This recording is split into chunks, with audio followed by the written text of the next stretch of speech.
Welcome back to another day of yoga, day 29. Take a moment to pat yourself on the back and acknowledge the success you've had in taking little bite-sized moments to move your body and be more intentional of both mind and body. We're going to start on our mat this morning with breath and building our mountain or foundation. So taking the feet hip distance, opening the hips as the pinky side of your feet pull away from one another. We're going to take some strong deep breaths and move the air around us as we draw that into our center through a gentle expanding of the chest and extending through the shoulder blades, taking them wide, lengthening the collarbone, but moving those shoulder blades on the spine. I talk about docking stations for certain body parts, and the shoulders are docked on the rails, if you can imagine, of the spine. Let's take a deep breath, reaching forward this time. Exhale, release as you forward fold, just letting gravity and your body allow you to lengthen both through the back of the legs, hips, and spine. Deep breath. Inhale, push the earth away as you stand. That's one of the easiest ways I know how to lift from any forward or squatting position, is to imagine pushing the earth away. Good job. Go ahead and pull the elbows now wide as we release into the forward fold. Lengthen the head through the shoulders without shrugging. Let's hold at the bottom of this forward fold, releasing the hamstrings, teasing some length from this half lift. It softens the stretch, but allows us to push against the lower leg and draw more securely through the length of your spine. Go ahead, forward fold again, and let's lift all the way forward. We're going to take our next forward fold, half lift, all the way to the mat as we walk or step back into that high plank pose. A hover of sorts, but not the hover low to the mat. Go ahead and hold this high plank. Again, working out the space between the hips horizontally, and then also the space above the hips, pulling the ribs away as you draw the abdomen in. Let's take a deep step forward outside the right hand and enjoy a low lunge. If the hands are taking on too much of this weight, you can lower the knee, and let's release the hands as we come up for a variation of a crescent lunge. Again, staying in the low, providing support to that knee if you need. We're going to extend the hands behind the hips, open the chest, drawing in through the abdomen, down with the shoulders, and gently letting your body weight glide forward. You can pull back a little bit for a greater chest expansion, and let the hands move down that back leg. Well done. Deep breath. Inhale, release the hands overhead. Exhale, let's move them to the mat, lifting the knee, curling the toes under. Again, find that square of the knee as you push off, pulling back with that leg. Deep breath. Inhale. Let's hold this high plank again for 5 breaths.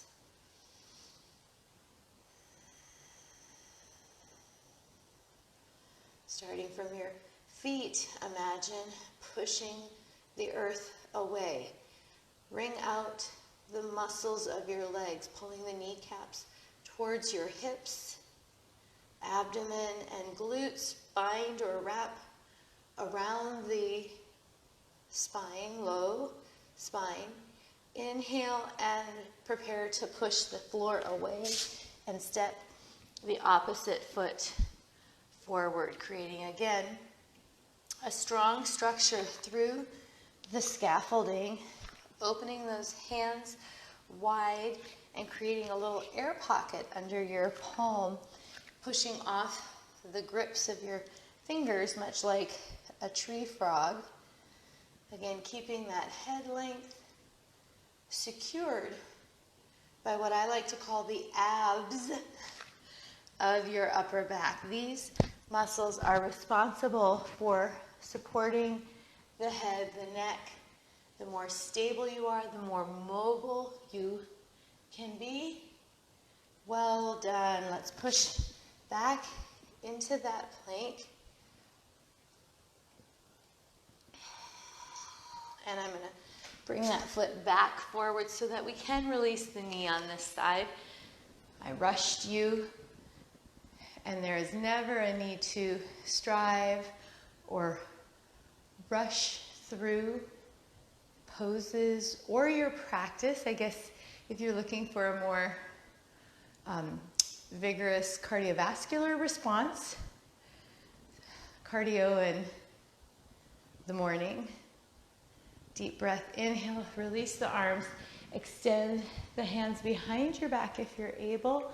Otherwise, again, you could just hold them on your hips, pull the elbows back, lengthen, letting your body weight glide you forward, still retaining long spine, wide shoulder blades, opening those toes up on the floor and returning.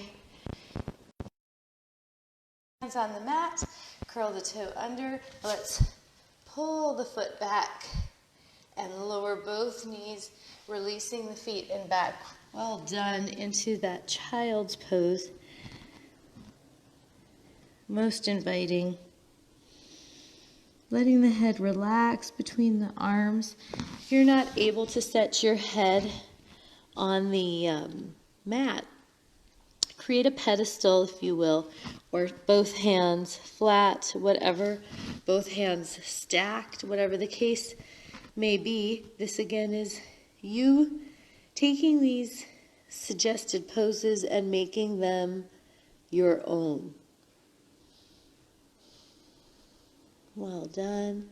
We're going to release this child's pose and come up into all fours for cat and cow. We're taking good care of our spine today before we progress. Perhaps finding greater length, strength. Release the chin to your chest. Part the mat with your knees and hands, shoulder blades. Again, extend away for the stretch from your spine. Good work. We're going to step forward with the hands, bringing one knee between your hands. Let the foot draw across your body, hip. And this is that pigeon. Upright first. I'm fidgeting into my space. I'm going to push onto my knuckles to get this length first. The opening of this knee, again, is unique to each of us. If your hip is not resting on the mat, you might want to use a block, a bolster, again, a beach towel.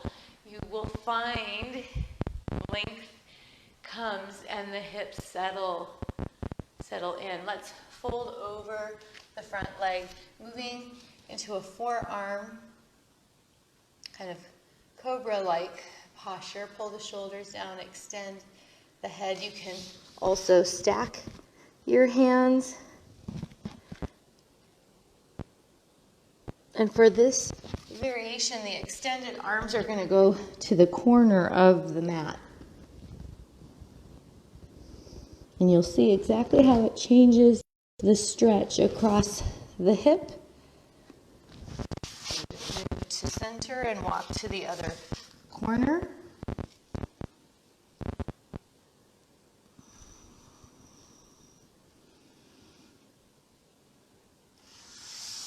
Well done. Good news, we're switching sides. Back to first cat-cow. And then drawing the other foot forward, the knee between the hands. You can see now the foot is in front of the opposite hip. You might need to roll out a little bit to adjust the angle. Further away is going to create a larger stretch, more tucked. I've even had people kind of sitting center on that foot versus bringing it all the way across. So let's find our length again using blocks under the hands, under this bent leg hip. Moving to forearms, uniquely changes the intensity and position of the stretch. So corner, reaching the hands to the corner of your mat from that forward knee.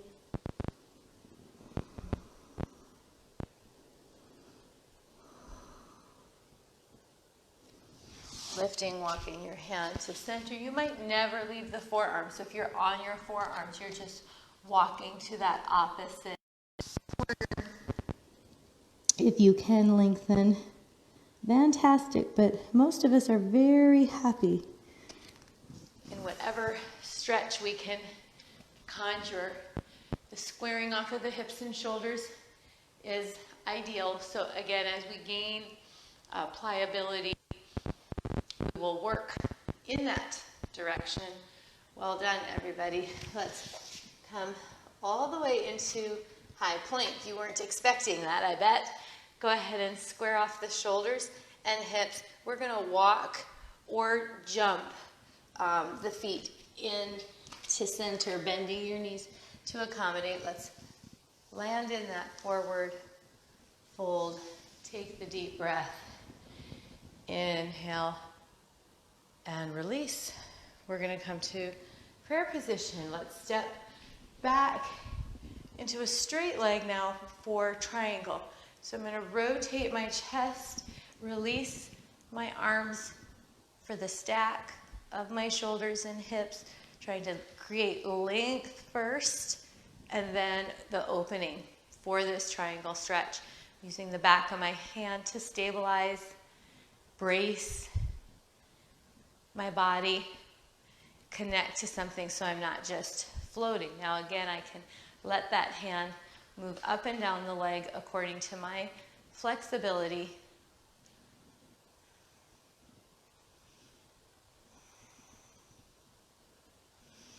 And we're going to return, passing through warrior one.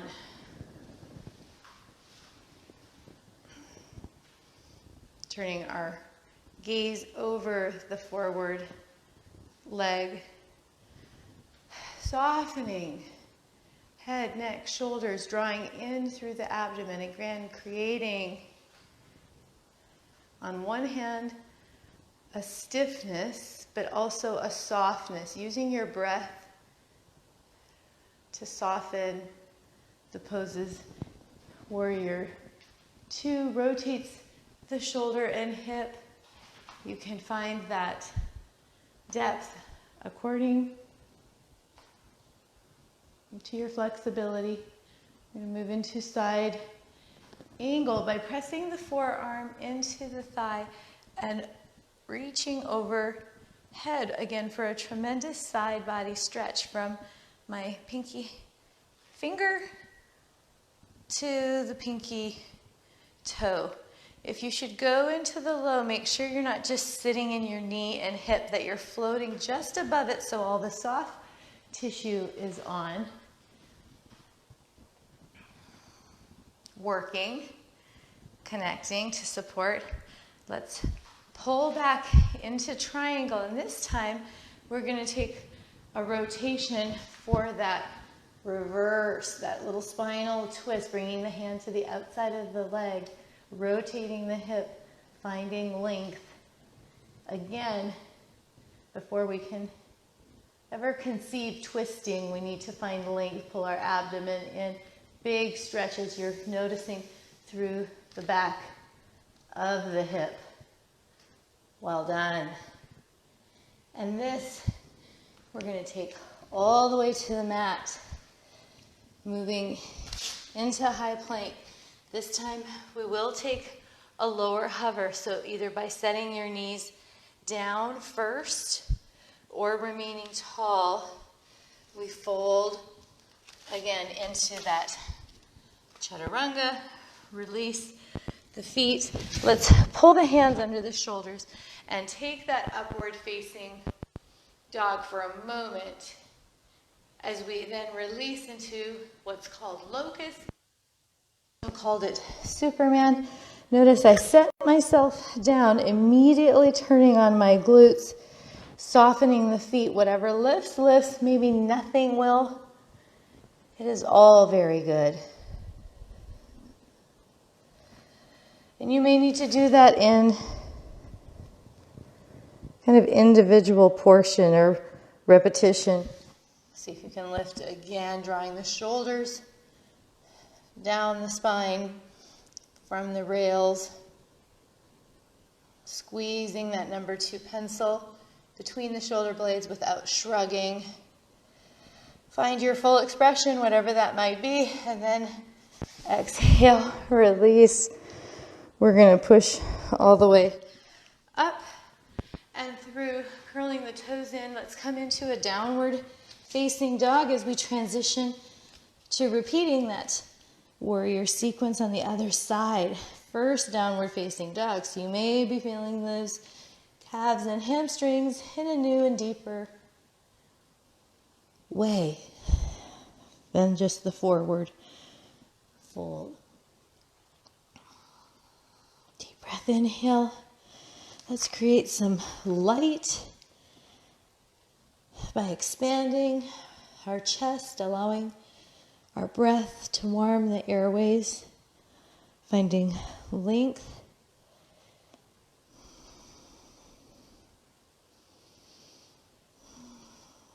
We're going to come to standing by hopping or jumping our feet to center.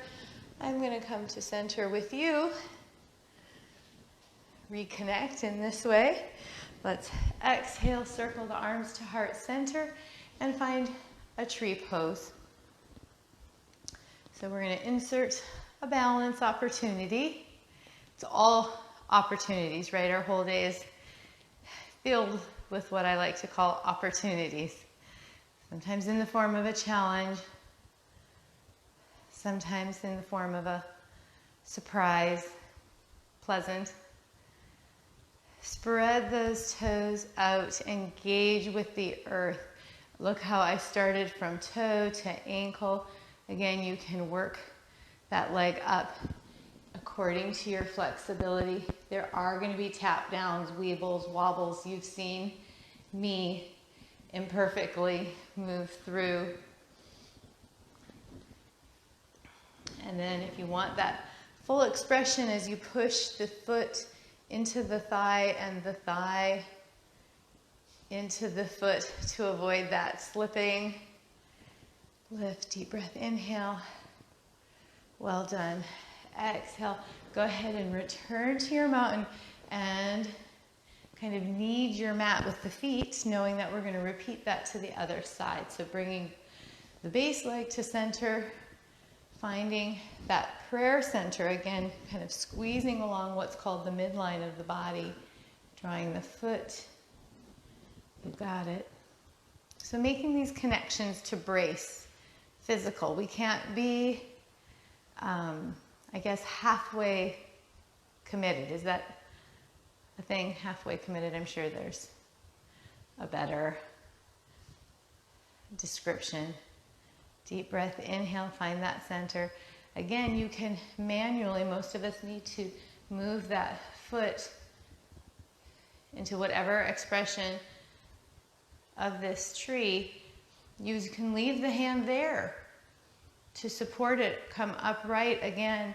I'm trying to squeeze my thigh and foot so they merge like my hands in this prayer position without bumping out this hip. Deep breath. Inhale, there it went. I focused on my arms and not that connection and the foot immediately. So again, that was more than a disconnect or a half connect.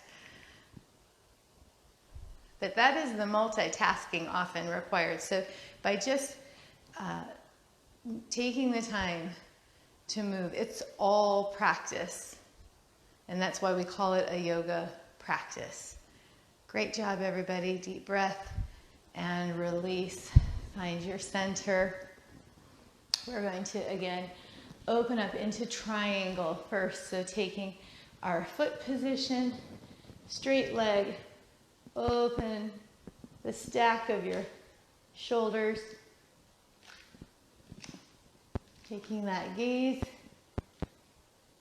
Setting yourself up to see if there is a stack. Is there more room you could create between the hips and shoulders?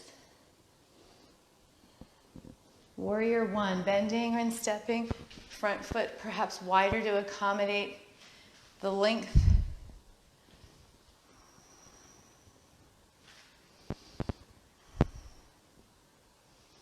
Well done. Warrior two, pulling the pinky side of the back foot open, checking in with yourself. If you have a mirror, you're kind of spotting or training yourself. Side angle, forearm returns to the thigh. Extend the opposite arm and look towards it. Again, opening the toes, pushing through the pinky side of that foot. Taking depth where you feel strong. Some poses you may feel stronger in than others. This is how we make it our own. Good work. We're going to move back into warrior two. Straighten the legs for that twisted triangle. And we're going to bring the arms forward, finding length, and then folding, bringing that hand to the outside of the leg. Tear your mat in two, so your feet are in a two-track position, not on a high wire. And then we're extending the arm overhead. I'm struggling. I'm working to find my length in this front leg. That rotation at my hip is what is struggling.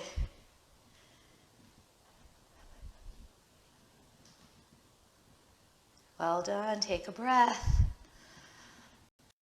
When you struggle, that breath almost releases you, moving, or gives you permission, I guess, to be a little kinder and an opportunity to listen to what that body is telling you. Let's bring our hands all the way to the mat, stepping back into high plank. Let's move into a downward facing dog.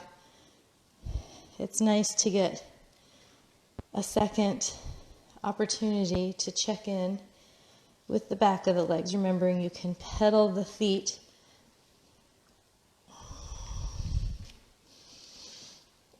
Move into high plank, chaturanga with knees down or up, the feet move to the mat, and then we draw all the way up.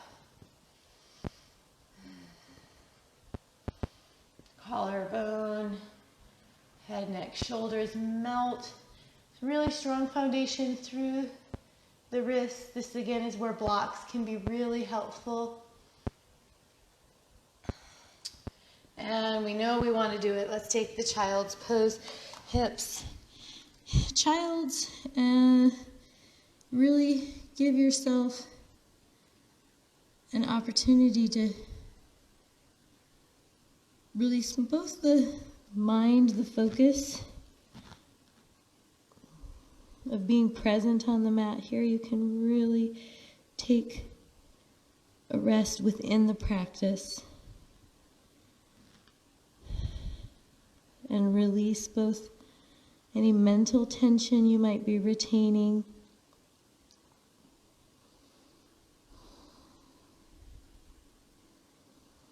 If you didn't set a practice before joining,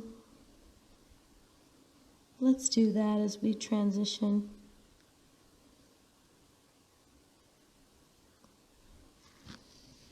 To lying on the mat. We're going to roll it over and lie on the back.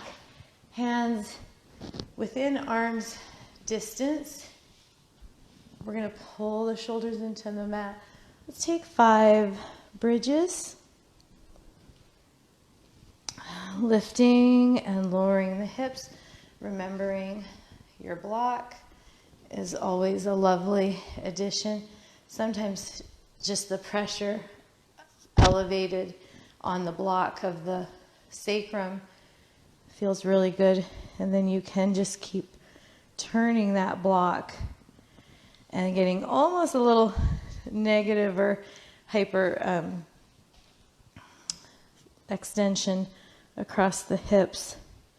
This one's the hardest, of course, the highest, but if you can get on the back ribs and shoulders, let's pull the heels in a little tighter.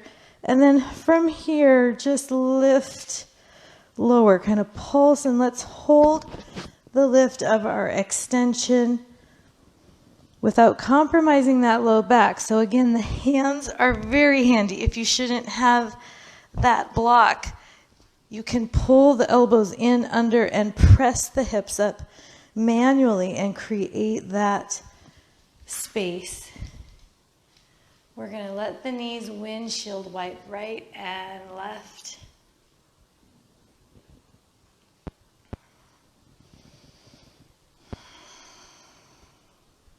Again, consciously moving that collarbone east to west. Let's pull both knees into the chest. That rounds the low back, lumbar into a stretch on that posterior or back side. Even here you can pull one knee, almost like a pedaling action. Let's release one leg and draw the other in. Extend the leg. Relaxed foot. Easy breathing, encouraging that leg to relax. Let's point and flex the foot and work through that connection of our feet, ankle, and lower legs. So important, this ability to move the ankle. So let's draw circles in one direction and the other. And then a pageant wave, kind of holding a soft flexion and moving the foot across the ceiling. Pull the knee into the chest one more time. Opposite hand, opposite knee is going to gently roll or rotate.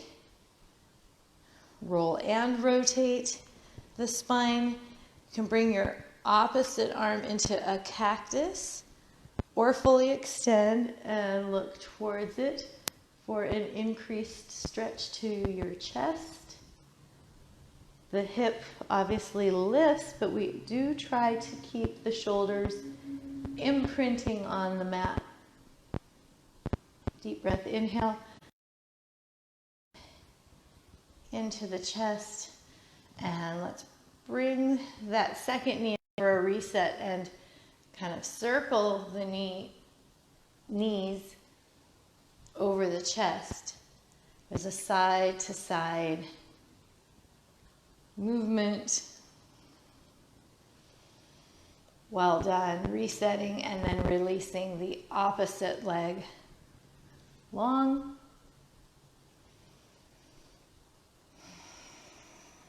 Pulling my shoulders back in, and they constantly want to pop up and taco, since so much of our movement in living modern life is forward, frontal, also because of being upright creatures. Go ahead and add that point flex whenever you like to the stretch and the circles.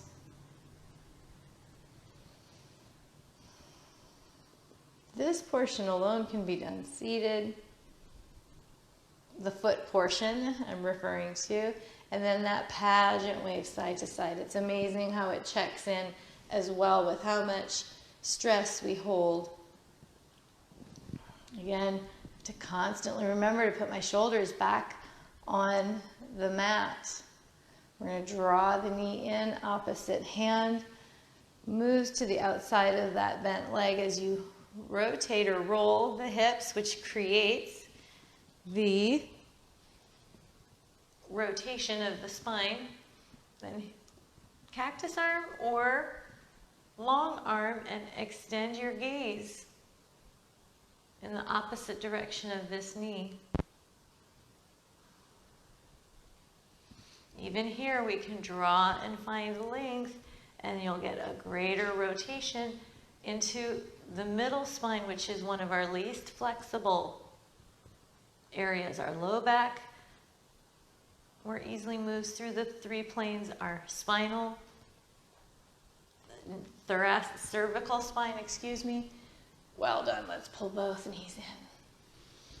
Let's take a big stretch, extend arms and legs in opposite direction. There's that intention and that full commitment. Don't hurt yourself. Just move in again to the corners, four corners of your property lines. Own your real estate. Even better than when we have the strength to pull those knees back in. And let's pull all the way up. And again, pat ourselves on the back for participating in practices that grow your overall wellness, mind and body. And I look forward to seeing you for day 30. Have a great day.